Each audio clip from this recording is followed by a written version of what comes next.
well.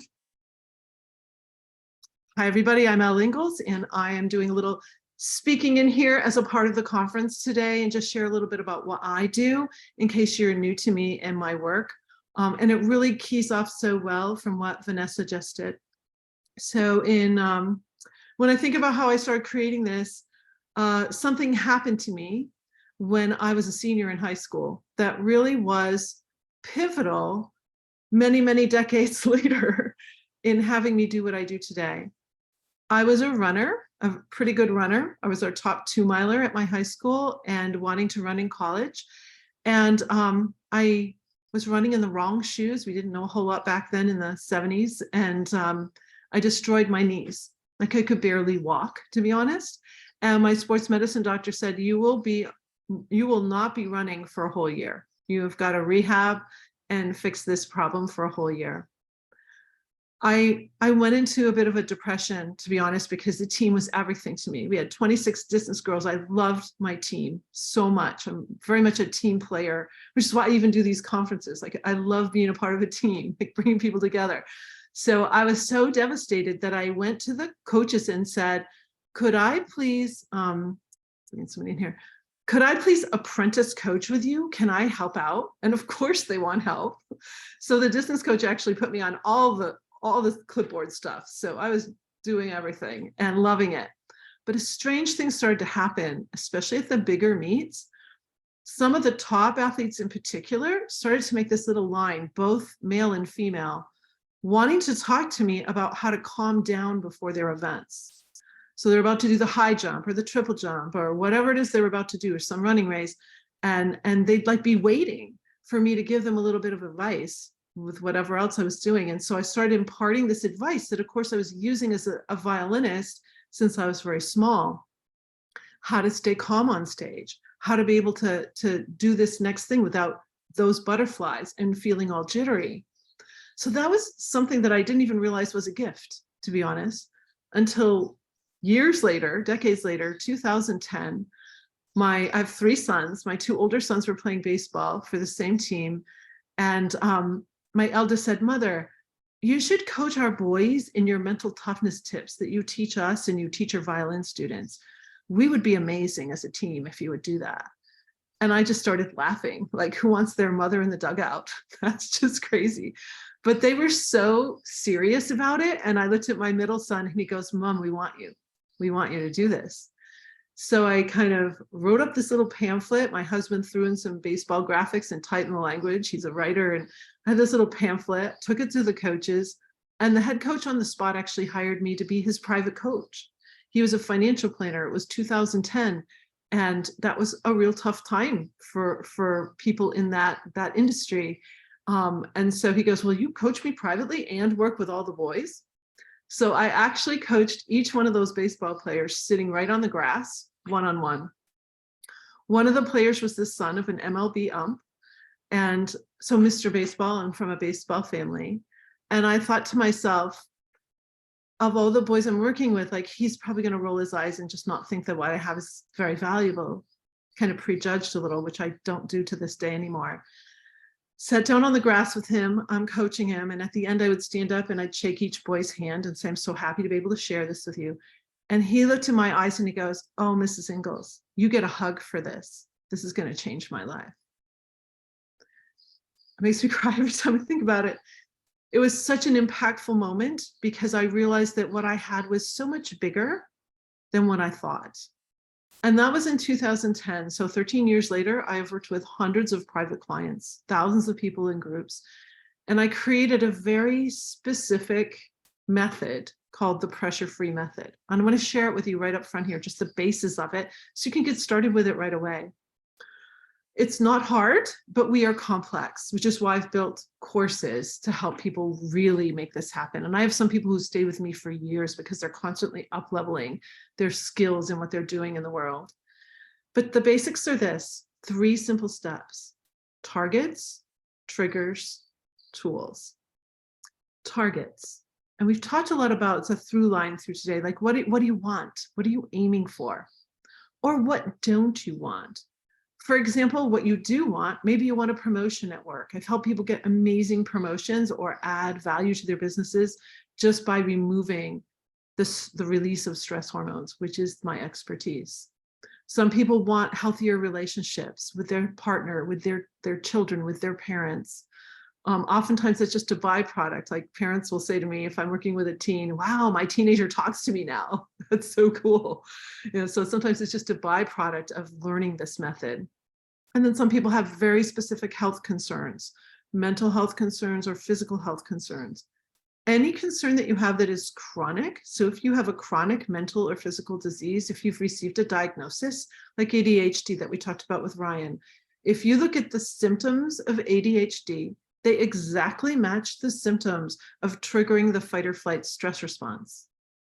So what is happening to most people today is that we're triggering the stress response for all sorts of reasons that we are unconscious about. We don't even realize we're doing it.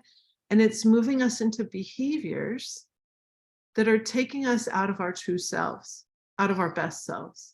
And that's what I really help people with. So I've helped people break anxiety and depression in a matter of weeks, sometimes in a matter of days. I had one client in 4 days have a breakthrough from years of depression. And it's because the stress hormones keep us locked in it. For physical chronic issues, so it could be diabetes, heart disease, like anything that's going through time and keeping you locked in. Every time we trigger the stress response, we either create a chronic situation or we exacerbate whatever it is you already have. So your symptoms can start to abate. And in some cases, my clients have had complete remission from things they've had for years. So the real culprit, it's not stress, it's the release of stress hormones.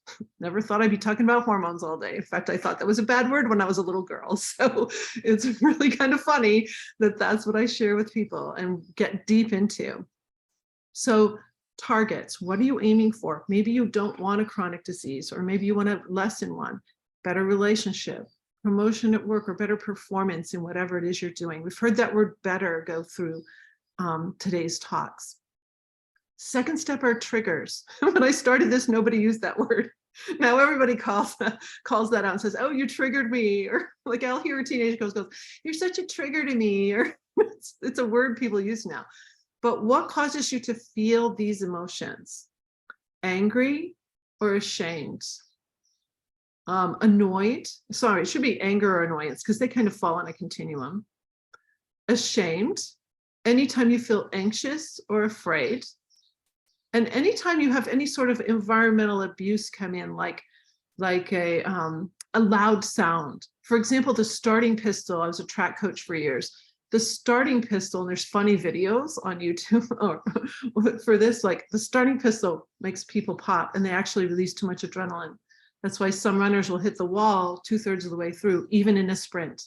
You'll see them start to lose it. It's that starting pistol. So loud sounds, anything like that. So just take a step back and kind of be aware of what makes you feel certain emotions, because it's that emotion that's going to prime you to possibly trigger fight or flight. And when I got into this, by the way, someone mentioned denial in our talks today. I was in denial that I even needed my own method. I was coaching the baseball kids. I was coaching some clients. My department chair at the college hired me to be her coach. Like I'm coaching all these people thinking, I'm totally fine. I was not fine at all. In fact, if you looked at videos or pictures of me from back then, I probably look older in 2010 than I do to this day. So I've actually been sort of aging backwards, which is phenomenal. I used to get bouts of stress acne. I had eczema all over my hands. I could never put rings on or anything because my hands were so bloated with eczema and cracked and bleeding. All of it cleaned up in 8 weeks when I used my method on me. So it's a very fast acting method when you start to break that stress response. So notice what triggers you. Notice what makes you feel certain emotions. You can also observe what makes your body feel tense. We've talked about that today too. So if you feel your shoulders go up or you feel some sort of tension coming in, just take a look at that and just be aware, oh yeah, something's starting to work on me a little bit. That's one of your triggers. Third step, tools and the 10-second solution. So from a resting heart rate, you have about 10 seconds before that little part of your brain called the amygdala can fire and tell your heart rate to charge up, to tell your adrenal glands to release a bunch of adrenaline. By the way, I'm not naturally blonde, but this little blonde joke.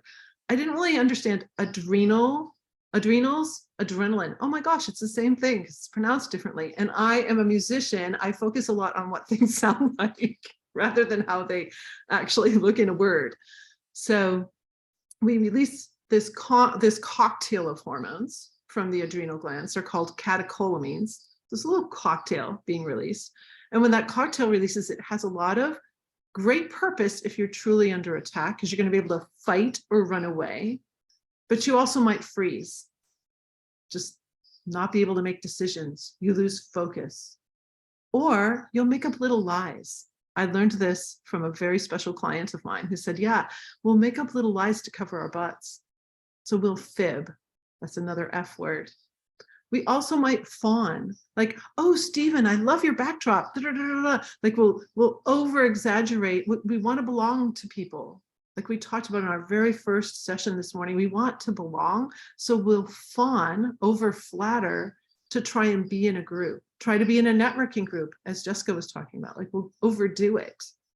And that's because we've triggered fight or flight and we're in this energy of, oh my gosh, if I don't belong, I could die. Because in a tribal setting, if we get kicked out of the tribe for whatever reason, we would probably not survive. So we're in this survival brain and our behavior changes massively. You might start being really bossy or snippy, that other B word. You might get really snippy, impatient with people.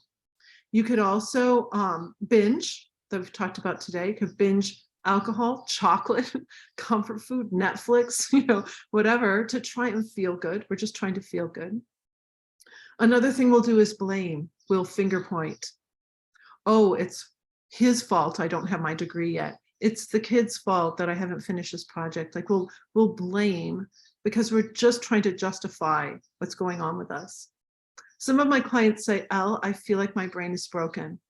Like I'm so burnt out. That's another B word too. I'm so burnt out. I'm so not able to process here that I feel like I've heard it. And I love it when Dr. Amen, I did a brain certification with him, a training with him, says our brains can change, and our brains can change rather quickly. And when you don't release those hormones, your neurons are very, very, very, very happy. So is every cell of your body.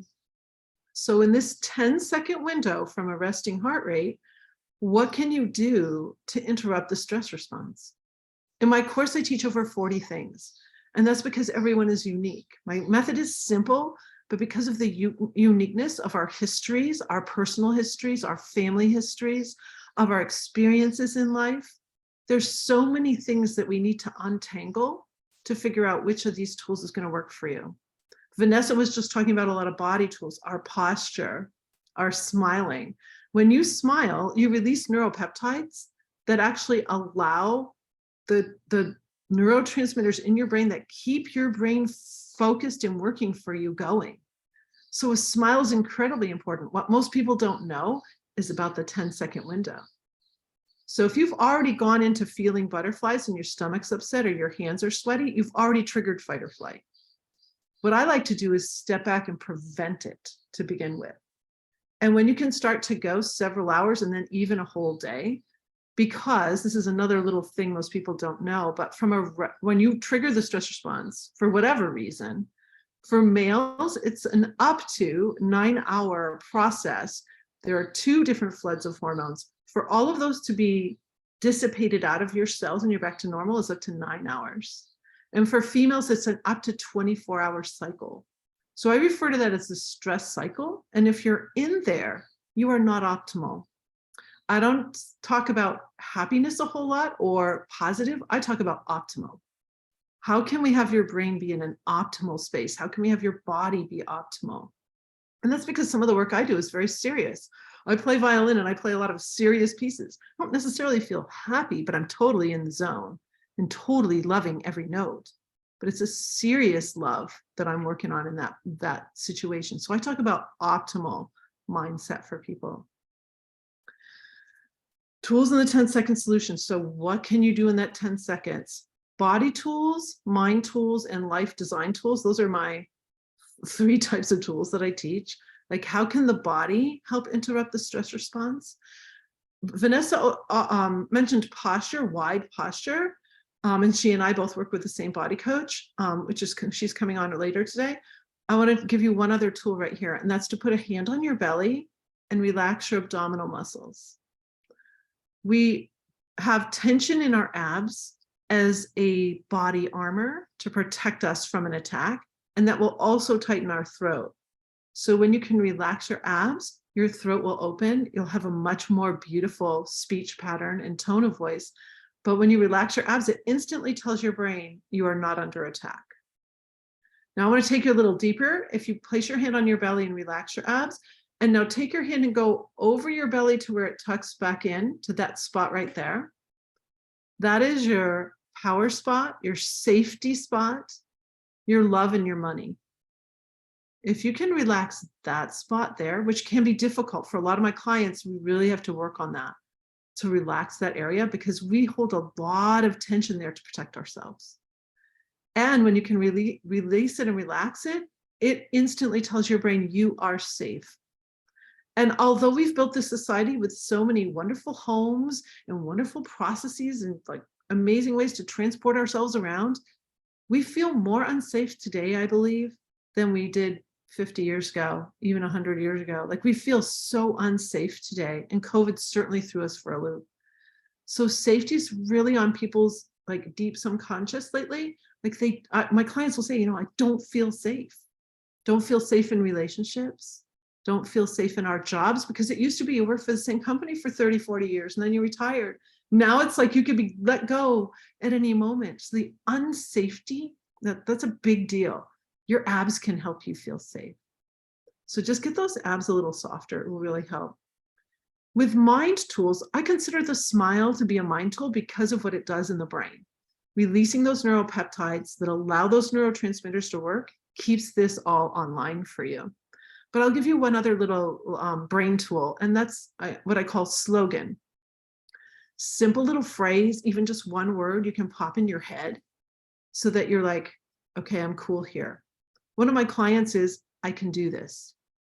So you're about to do something a little hard. We do hard things in pressure-free living. I want to do a little something hard. I can do this. The moment you say something like that to your brain, it's just incredibly powerful. So one of mine is stay up, because I also use my posture. For some of my triggers, I have to use like 4 or 5 tools, because we have habits of reactions that are generations old. We imitated, not just our parents or guardians, we imitated anyone who had an influence over us. My violin students imitate me. They imitate me in how they hold their instrument, how they talk about it. Like, it's so fascinating to watch them take on so many of my characteristics because they look up to me. So we have habits of reaction from all kinds of people. Some of them are great. Some of them are not so great. Those are the ones we have to untangle. And then the third type of tool I have are life design tools. I talk a lot about time. I also talk a lot about how to create our lives, because once we get out of the stress cycle, in order to do that, you need to go an entire day, by the way. And that is, to me, like the breakthrough day for my clients. When they go an entire day, they haven't triggered the stress response. And I just have a woman in Nigeria I'm working with. At 4 days in, she had her day. And she's like, I can't believe this. I'm waking up at 5 a.m. with complete energy. It's the first time in her whole life she's ever felt that. So it's incredible what starts to happen when you clean up that mess of stress in your head and in your body, and you actually get to sleep well. Sleep is a huge deal today. You'll read so many articles on it, but they're not getting to the crux of it. And that's, if you trigger the stress response, you cannot get a real night's sleep, no matter what you do. So that is so cool for my clients. They gain energetic time, not time where they sit on the couch exhausted, but time where they can actually do things. So one of my life design tools, I'm going to bring it forward because it feels good in this context with all the contributors that are coming on today and sharing, and that is the spirit of contribution. I got this little tool out of a book by Wallace Wattles, written about, I don't know, 1910 or so. Are you contributing or are you competing? My speakers, I purposely all brought them here because they are contributors. I didn't pay them to be here today. Like they're giving, just like Jessica Fabrizi said today, give first. Like when you give, that's a totally different kind of energy. And so the spirit of contribution, I habit stack it. That's when you do one thing and you kind of add something to it by going through a doorway.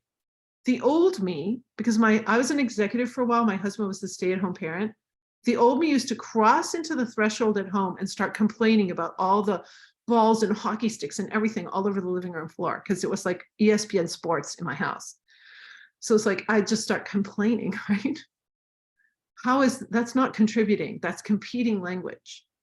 So I started to ask myself, how can I contribute when I step through a doorway, whether that's an office doorway, onto a stage, out of the dressing room, whether it's home, coming home, how can I contribute?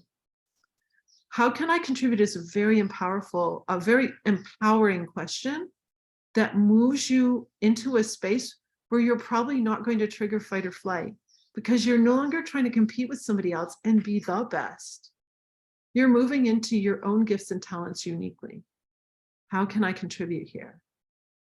I can just share a few things today about pressure free that may hit a light bulb for someone. So I coach people privately. I have a certification program where other people can learn how to coach pressure free. I also do retreats, which are really beautiful. And I take people deeper. I also do speaking. So I'll speak to a group of any size, anywhere, any stage. Everything from moms groups to CEO groups. And I actually coach as young as 10, because I do have some 10-year-old clients. They tend to be like hotshot little gymnastics or hockey players or performing musicians. But I love coaching middle schoolers, because if they can learn this in middle school, imagine how their whole life is going to be different. No more test anxiety. They walk into a room and they're not afraid socially. Like all those little things get cleared up. And then I've had a client who was 80. So an old dog can learn new tricks. I love to say that. An old brain can learn this. And you can thrive. And actually, like one of my clients says, Al, you've helped me de-age. Like, I can't believe how I feel now. It's because the stress hormones age us very quickly. So that's what I do. Pressure Free Living is the name of my business. And if you go to my site, which is elleingalls.com, I have a free session with you. I always give a free coaching session first to see, is what I do right for you? And I have different programs to see which one is right for you. So that's how we can connect. I'll make sure you have a little free thing for me too when I send this all out. Like I've mentioned, for all of you live, you'll get all the speaker recordings, and you'll get how to connect to all the speakers and any free gifts they have for you. And if you're listening to this on the recording, I'm so glad that you came in. We have like 100 people who've signed in for this. So a lot of different people will be learning from our speakers today. And I see our next speaker is in the house. So I'm so excited to bring him forward. Let me bring you out here. First, I'm going to stop this recording, Derek. Okay.